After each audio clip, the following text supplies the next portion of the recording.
Sup guys, Pastor Kiran here, and recently I've been thinking that a lot of churches and Christians in general, we often use terms that we don't really explain because we just assume that everyone knows what they mean. But if you're new to this whole thing, then maybe you don't quite get the concept. So today what I want to do is help us understand a term called faith and what that is, and do it in a bite-sized form. Because remember, if you can't say it in 3 minutes, you're saying it wrong. Let's get into it.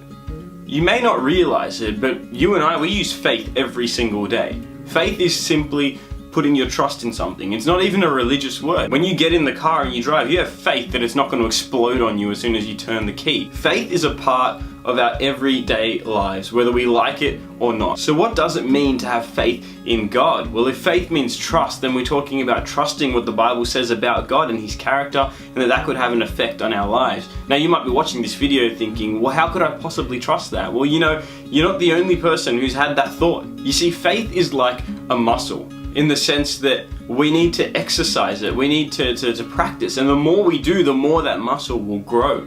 See, in my journey of faith, in my journey of trusting God, there have been so many stages, but now I can genuinely say that I'm stronger than I've ever been in that walk simply by exercising that faith. It's okay to have these doubts. It's okay to think through these questions. If anything, I would rather that we all wrestle with these issues and come to terms with what it is that we're trying to believe instead of just blindly following something.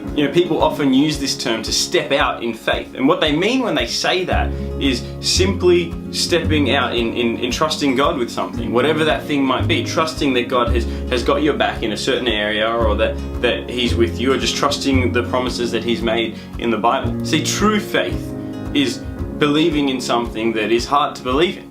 In the Bible we hear this story of an interaction that Jesus has with a guy named Thomas, and Thomas had just witnessed the fact that Jesus had come back from the dead. That's pretty unbelievable, but there he was, and Thomas was right there, and Thomas still had this doubt even though he was seeing it. And Jesus, He turns to him and He says, "You believe because you've seen me. Blessed are those who haven't seen and yet believe." That is where you and I come in. See, the single most important act of faith that you and I can ever be a part of is having faith in Jesus Christ, that He died for us, that 3 days later He rose again, and that means something, and that makes a difference. If you're watching this right now and you want to know a little bit more about what this means, about what this whole faith concept is, about why it is that you can even trust that Jesus rose from the dead, then please get in touch with me, comment below, send me a message. I would love to talk to you about this and love to help you in this journey of understanding. Finally, I just want to say that in my own personal experience of exercising that muscle that is faith and growing in my trust in God, is that it takes time, it takes commitment, and it's not always easy. But at the end of the day, it's the best thing that I've ever decided to do. Thanks so much for joining me, guys. See you next time.